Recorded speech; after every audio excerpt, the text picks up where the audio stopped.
Hi, this is video number 2 of the irrigation systems and what we use. If you haven't watched number 1, maybe go back and watch number 1. So, first things we use is timers. We use a lot of timers. Timers save your life because then you don't have to turn on the water every day. You know it's going to turn on. At this farm, I farm around 1.5 acres, 2 acres.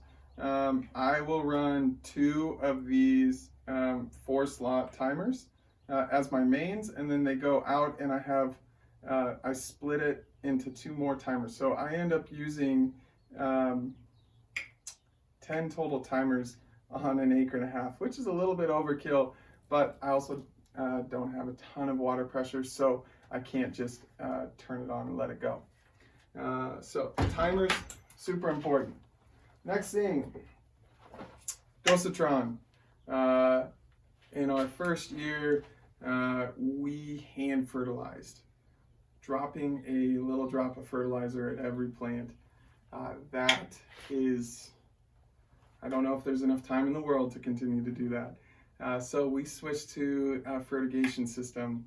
We were a little nervous about gumming up our drip lines because we use drip lines while we are watering our plants, but that comes down to choosing the right fertilizers, which we'll touch on in a different video. But we use the dosatron system. It's been very helpful. I really liked it. It's a pretty simple system.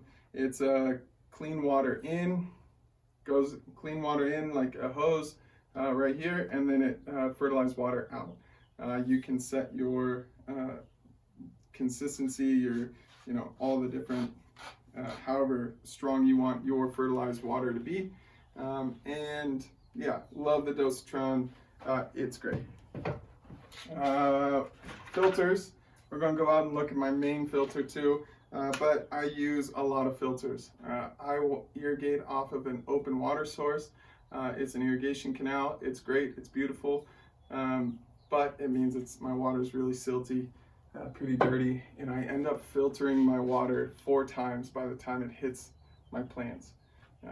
Different size micron filters all across the board. So I had to get pretty serious about filtration. Depending on what your water source is, you probably will too. This is a little strip of drip tape. We use 0.2 gallon an hour T-tape. This is 1 foot emitters. Okay, so you just buy a roll of this. It's usually an 8,000 lineal foot roll. We roll it out. Usually that 8,000 lineal feet will last for just over 1 acre of land. Now we use 1 foot emitters for a reason. We usually plant our plants every 4 feet. But we want water and fertilizer in between because that helps to make our plants want to reach their roots out. They want to spread out, and that's what we want. We want those roots to spider out and go find more nutrients, more water, and by having 1 foot emitters, generally we think that helps. So that's what we're going to do on our fields, and we're going to go look at manifolds and filters. Okay, so this is one of our manifolds for this field. I have 6 lines on this manifold. Last year I actually started with 12 lines per manifold, and my water pressure was not good enough for the top 4 of our lines. So I ended up cutting it in half and making it a 6-line manifold.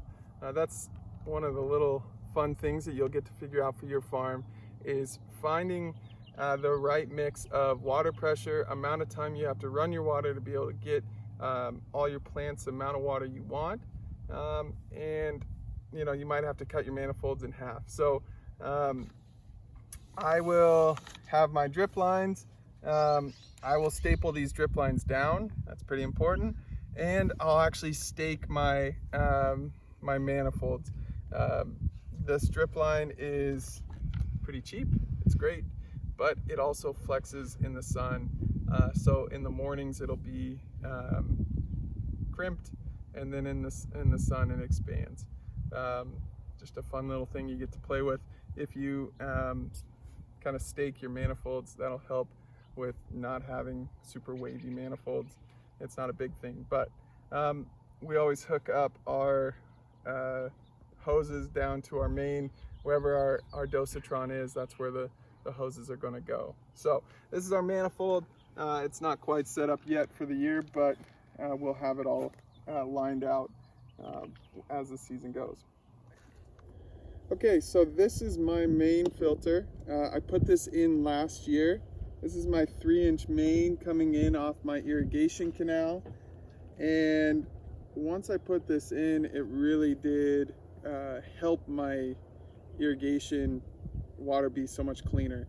Before this filter, I was always messing around with my drip lines. I have what I would call deserts, where I would have a 20-foot section where the holes were all plugged and the lines weren't getting water, so the plants were getting water, and this filter's really helped. It's 130 micron, which is pretty tight, and it catches a lot of silt. I end up having to change this depending on the season of watering, once a day to once a week. So it catches a lot, and it really does help. It's number 1 of 4. All the filtration does impact my water pressure. I usually probably start from my intake around 50 gallons per minute, and by the time it reaches my plants, it is severely impacted. But it's worth it. I would rather have slightly lower water pressure than dirty water. So you saw the system for this field. Now in boring, we have a slightly different system. We will bury our manifolds. Oftentimes we'll cut in our manifolds to our main lines. And out in Eastern Oregon, we use what's called NetFM. It looks like a large fire hose, the 3-inch fire hose. It has a drip line connections. Both at Eastern Oregon and in boring, we use hard lines and soft lines. So what you saw out there was a soft line. It's a 0.2 gallon an hour drip tape.